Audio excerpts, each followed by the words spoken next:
Matthieu, chapitre 27.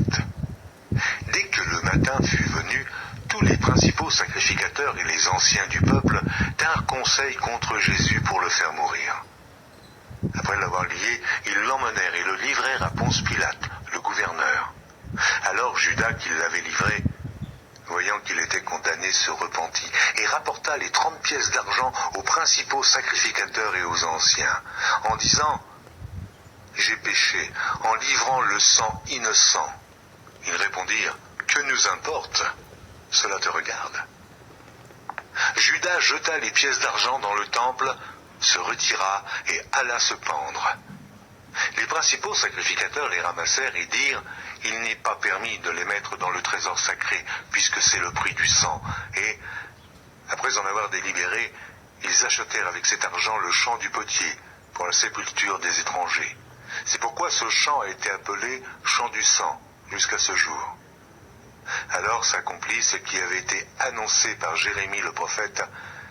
Ils ont pris les 30 pièces d'argent, la valeur de celui qui a été estimé, qu'on a estimé de la part des enfants d'Israël, et ils les ont donnés pour le champ du potier, comme le Seigneur me l'avait ordonné. Jésus comparut devant le gouverneur. Le gouverneur l'interrogea en ces termes, « Es-tu le roi des Juifs ?» Jésus lui répondit, « Tu le dis. » Mais il ne répondit rien aux accusations des principaux sacrificateurs et des anciens. Alors Pilate dit, « N'entends-tu pas de combien de choses il t'accuse ?» Et Jésus ne lui donna aucune réponse, sur aucune parole, ce qui étonna beaucoup le gouverneur. À chaque fête, le gouverneur avait coutume de relâcher un prisonnier, celui que demandait la foule.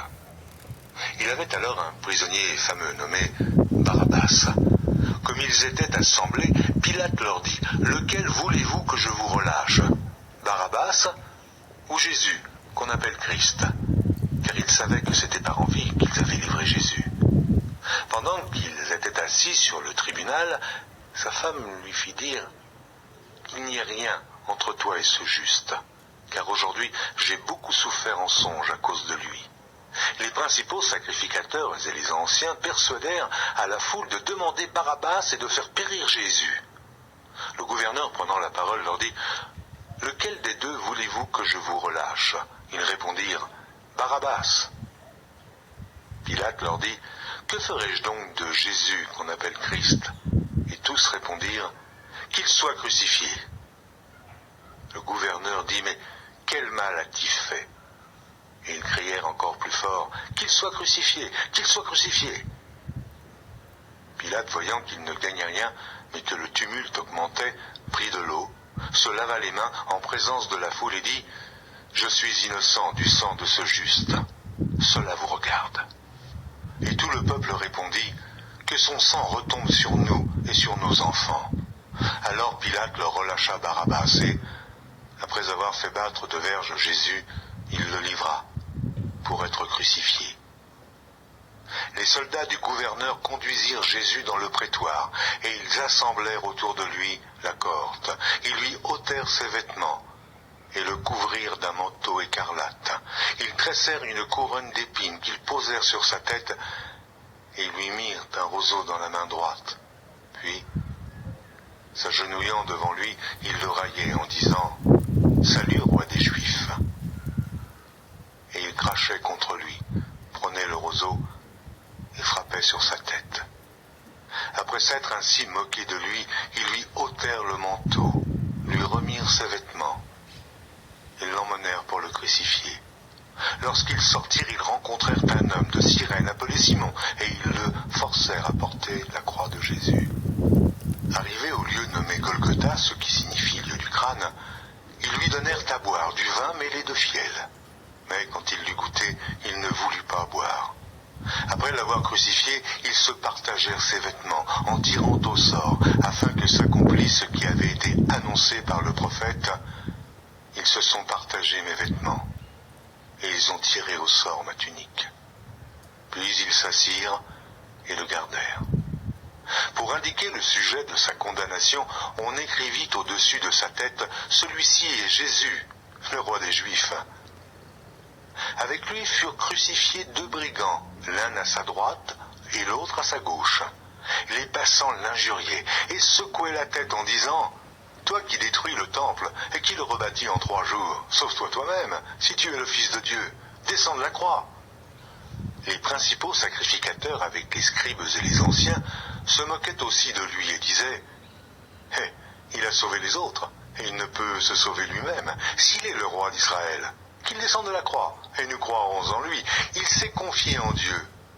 Que Dieu le délivre maintenant, s'il l'aime, car il a dit « Je suis fils de Dieu ». Les brigands crucifiés avec lui l'insultaient de la même manière. Depuis la 6e heure jusqu'à la 9e, il y eut des ténèbres sur toute la terre.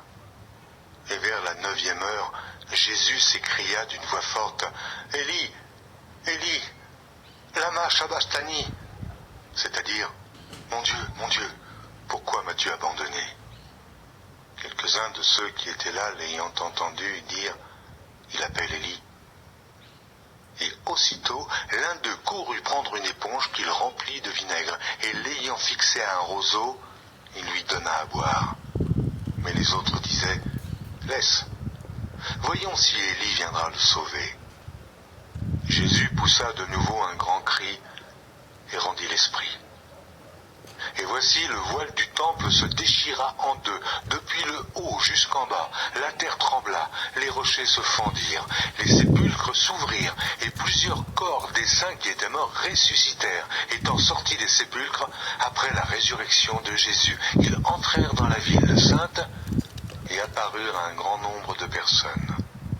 Le centenier et ceux qui étaient avec lui pour garder Jésus, ayant vu le tremblement de terre et ce qui venait d'arriver, furent saisis d'une grande frayeur et dirent « Assurément, cet homme était fils de Dieu. » Il y avait là plusieurs femmes qui regardaient de loin et qui avaient accompagné Jésus depuis la Galilée pour le servir. Parmi elles était Marie de Magdala, Marie, mère de Jacques et de Joseph, et la mère des fils de Zébédée. Le soir étant venu, arriva un homme riche d'Aritamée, nommé Joseph, lequel était aussi disciple de Jésus. Il se rendit vers Pilate et demanda le corps de Jésus. Et Pilate ordonna de le remettre. Joseph prit le corps, l'enveloppa d'un linceul blanc et le déposa dans un sépulcre neuf qu'il s'était fait tailler dans le roc. Puis il roula une grande pierre à l'entrée du sépulcre et il s'en alla. Marie de Magdala et l'autre Marie étaient là, assises, vis-à-vis du sépulcre.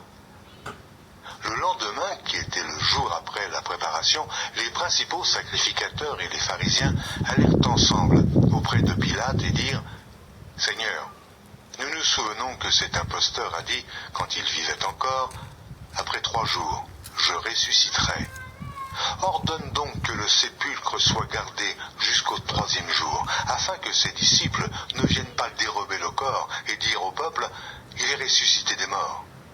Cette dernière imposture serait pire que la première.